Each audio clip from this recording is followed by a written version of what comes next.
Prise en charge des personnes en perte d'autonomie, éco-mobilité, médiathèque numérique ou encore éco-quartier.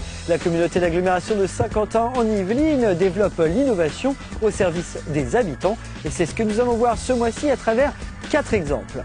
T'as vu, il y a Harlem Shake derrière moi.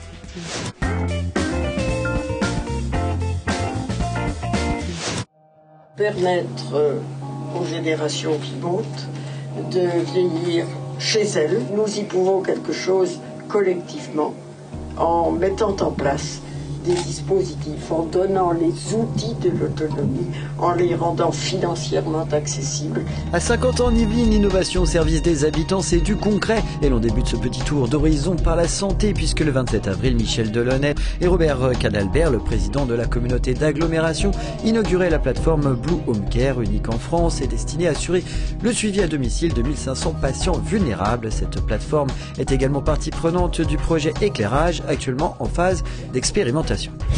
Éclairage, c'est un dispositif qui va permettre aux personnes âgées à domicile de pouvoir bénéficier d'un bouquet de services. La balance électronique, le bracelet de l'autonomie, qui est un GPS.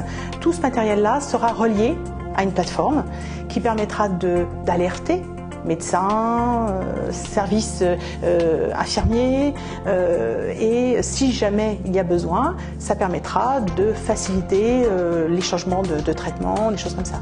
Donc c'est une facilitation du soutien à domicile.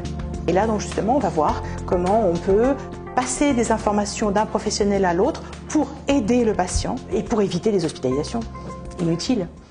Et notre santé, c'est aussi la préservation de notre environnement et l'éco-mobilité. TwizyWay by Renault, à Saint-Quentin en Yvelines, c'est un service d'autopartage qui permet de faciliter la mobilité des gens qui habitent à Saint-Quentin en Yvelines grâce à ce service de mobilité électrique.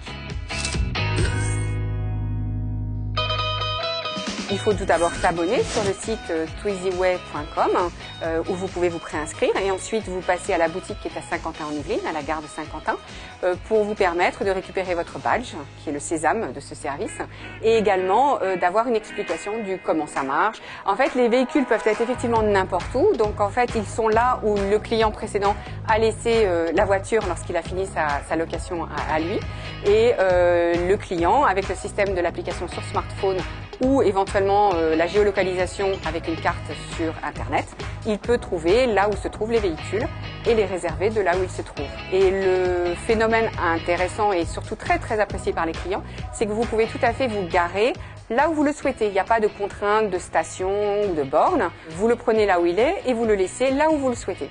Le stationnement est inclus dans la location, c'est-à-dire qu'en fait vous pouvez tout à fait vous garer là où vous le souhaitez, même dans des endroits où il y a des parcs-mètres, avec le gros avantage et le gros bonheur de ne pas avoir à payer, puisqu'en fait le prix des parkings est inclus dans le prix de la location.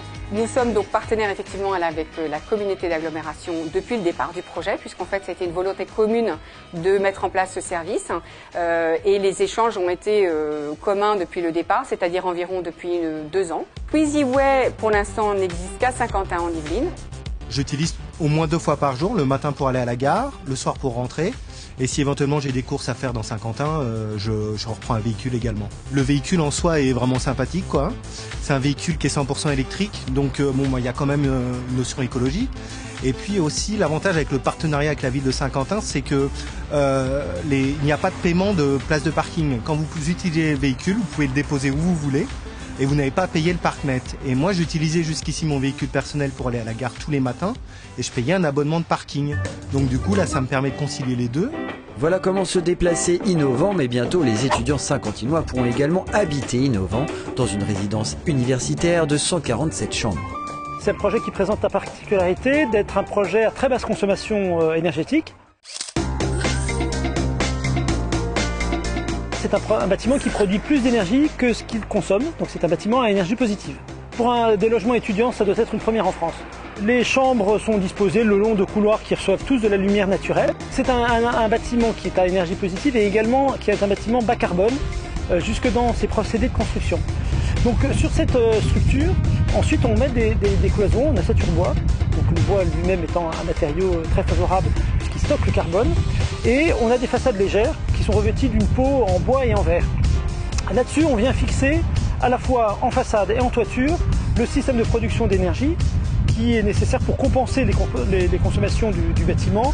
Et donc, ce sont des cellules photovoltaïques. Il est innovant parce que déjà, en termes de consommation, il est très très bas. C'est un bâtiment qui ne consommera quasiment rien pour le chauffage. Il sera, pour ainsi dire, chauffé par ses habitants. En même temps, il offrira des niveaux de confort qui sont tout à fait de très haut standing. On a des très grandes fenêtres, donc on a des protections solaires extérieures, donc qui sont également des systèmes d'occultation. Le maître d'ouvrage, qui est Valoffice Sarepa, ainsi que la Casqui, sont très impliqués dans la démarche environnementale que nous suivons sur ce projet. Ils sont tout à fait moteurs et cette condition est tout à fait nécessaire pour arriver à faire un bâtiment avec des objectifs ambitieux comme cela. Des étudiants heureux qui pourront même profiter, comme tous les Saint-Quentinois, d'une e-médiathèque. Alors notre projet s'appelle la e-médiathèque, c'est en fait une espèce de 10e médiathèque, une méta-médiathèque qui fait le relais ensuite avec les médiathèques physiques, qui est disponible 24 heures sur 24 chez les gens, mais aussi en mobilité. Et qui offre de nouveaux services. Donc évidemment la mobilité comme je viens de dire, les services de réservation, prolongation de n'importe quel document dans n'importe quelle médiathèque. Une recherche par thème avec une forte volonté de la communauté d'agglomération d'être un guichet des savoirs. Donc une entrée savoir et apprendre pour accompagner ces enfants de façon ludique sur des savoirs autour par exemple de l'histoire en s'amusant autour de fiction, de bande dessinée, etc. Et un espace formation professionnelle pour la formation tout au long de la vie. Comme nouveau service, nous avons aussi la possibilité de personnaliser son compte pour avoir des remontées de flux automatiques sur tous les thèmes qui passionnent individuellement chaque lecteur. Et nous développons aussi des services de tutoriel, par exemple, apprendre à se servir des nouvelles ressources numériques, bureautiques, etc. Nous avons aussi des nouveaux contenus. Évidemment, ce projet, aujourd'hui, ajoute dans l'offre que nous faisons à l'ensemble des documents disponibles dans les médiathèques, les ressources numériques. Les médiathèques changent de métier, les médiathécaires changent de métier, enfin font évoluer, enrichissent leur métier et rajoutent la recherche de ressources numériques, de sites de référence, évidemment des plateformes où l'on peut télécharger de la musique, des livres, des films, et de la presse, etc. Nous mettons à disposition des tablettes et des liseuses et nous avons développé aussi une offre de services des médiathécaires dans la formation à ces nouveaux outils. Et nous développons aussi le Wi-Fi, maintenant sera disponible dans l'ensemble des médiathèques et le prêt est automatisé. Lorsque les adhérents viendront rechercher un document, ils pourront prendre eux-mêmes les documents et un peu plus tard les rendre eux-mêmes via un automate, de façon à ce que les médiathécaires puissent avoir encore plus de temps disponible pour faire un accompagnement personnalisé. Ça vous a plu? Alors, on continue avec nos actus du mois.